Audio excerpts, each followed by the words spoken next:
is a literary and artistic movement that began in the late 18th century and continued until the mid of 19th century.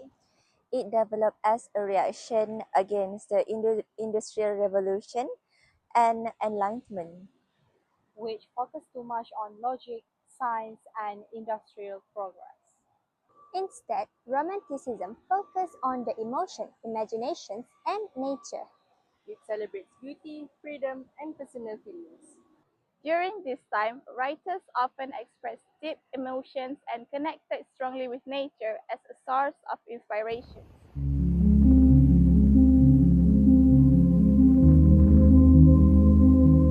One main characteristic of Romanticism is that nature is powerful and emotional.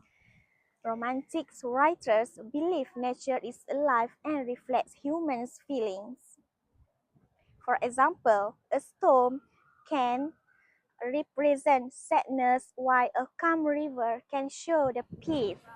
Because of this, forests, mountains, and rivers are often used in a romantic literature. Nature in Romanticism is not seen as something ordinary. It is viewed as a living force that understands human emotions and speaks to the soul. When romantic writers feel lonely, nature becomes their comfort. When they feel happy, nature reflects that joy through sunlight, flowers, and peaceful. They believe that spending time in nature can heal the mind and help people understand themselves better. For romantic writers, nature is not just a background setting.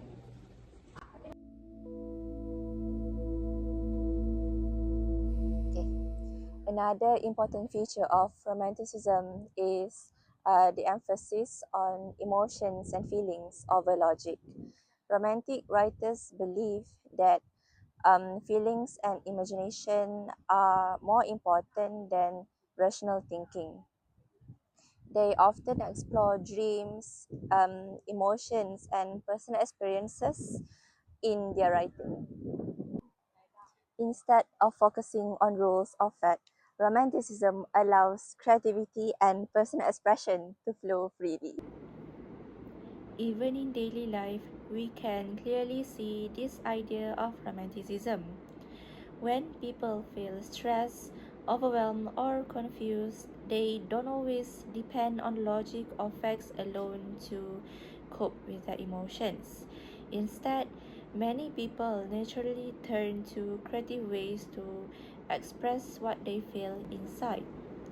Romanticism reminds us that it is completely okay to feel deeply.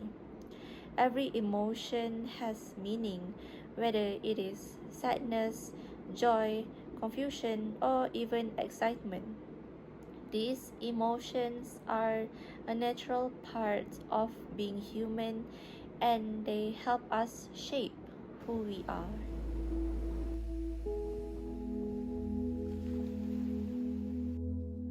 The third characteristic of Romanticism is individualism and personal aspiration. Romantic writers focus on the individual that often using I to express personal thoughts and emotions. They believe that every person has a unique voice that should be freely expressed. Unlike earlier movements that focus on rules and logic, Romanticism encourages people to express themselves honestly and emotionally. Romantic writers believe that emotions are important because they reflect real human experiences. They often write about personal feelings such as happiness, sadness, loneliness, love, and even fear. By expressing these emotions openly, readers are able to connect more deeply with the writer's experiences and thoughts. This movement encourages people to be true to themselves and break away from strict rules of traditional writing.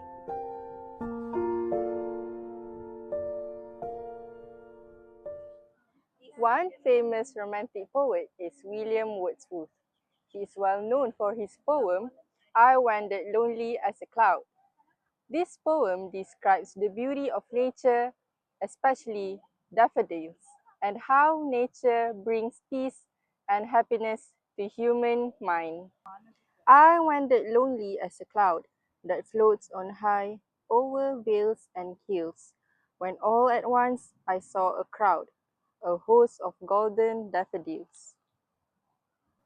This poem shows how nature can deeply affect emotions and inspire imaginations.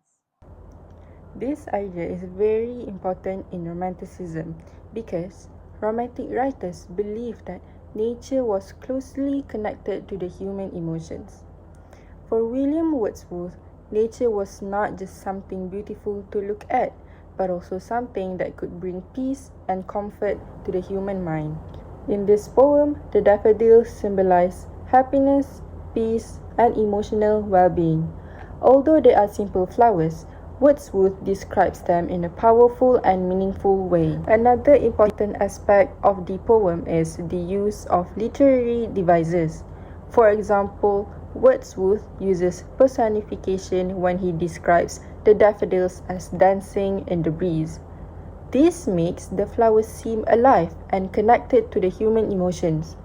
He also uses vivid imagery to help readers clearly imagine the peaceful scenery and experience the beauty of nature together with the speaker. Even today, the message of this poem is still relevant.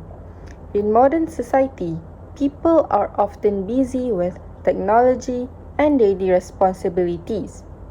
However, Wordsworth reminds us that spending time with the nature can help people feel calm, peaceful, and emotionally refreshed. Overall, I Wandered Lonely as a Cloud remains an important romantic poem because of its strong emotional connection between human and the nature.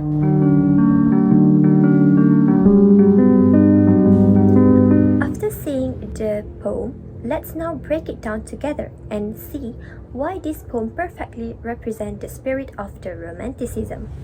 In this poem, we can clearly see the three main characteristics of the Romanticism that we discussed earlier. First, the speaker begins by saying, "I wandered lonely as a cloud." This showed the individualisms and personal emotions, which is the romantic focus on the inner feelings of one person. But then, everything changes when he sees the host of the golden daffodils.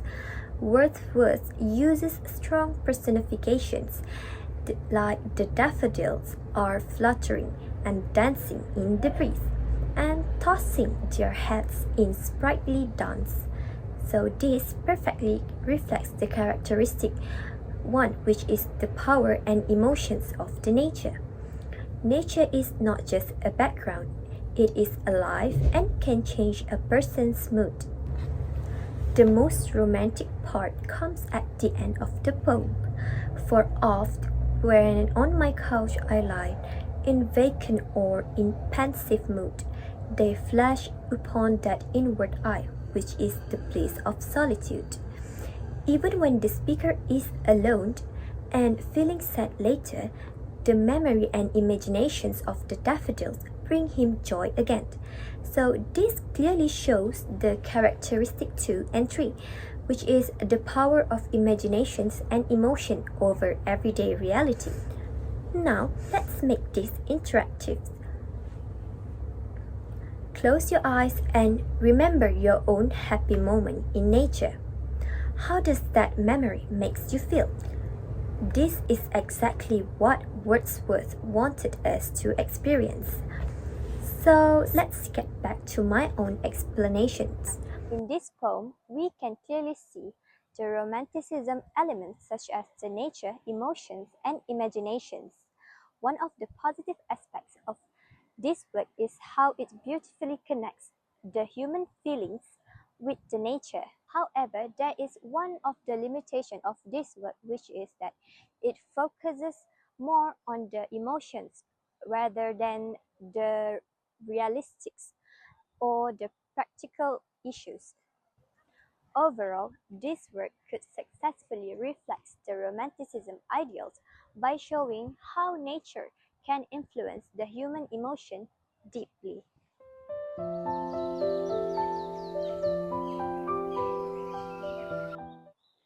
Here are some trivia about the Romanticism era.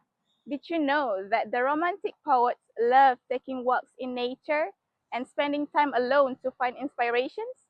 This is because they believed that nature could help them find inspirations and think creatively. And secondly, did you know that Frankenstein, a novel by Mary Shelley, is one of the first and earliest science fiction ever in the history? And lastly, Romanticism firstly started as a reaction against machines and industrial life. Writers wanted people to feel focused more on feelings, imaginations, and the beauty of nature.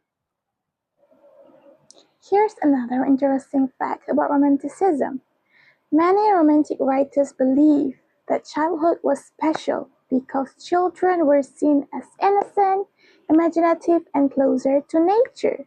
So that is why many romantic poems and stories include simple memories of childhood and simple village lives. Another fun fact is that Romantic artists and writers were inspired by sunsets, storms, mountains, and also oceans because they believed that nature was powerful and emotional. Some writers even traveled to quiet countryside areas just to find inspiration for their poems and novels.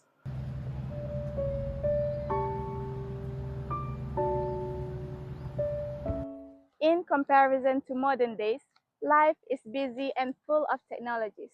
People spend a lot of time on their phones and forget about nature.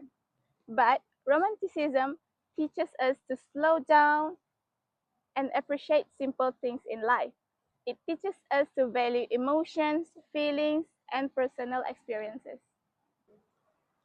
In conclusion, Romanticism is not just a literary movement but also a way of feeling and seeing the world.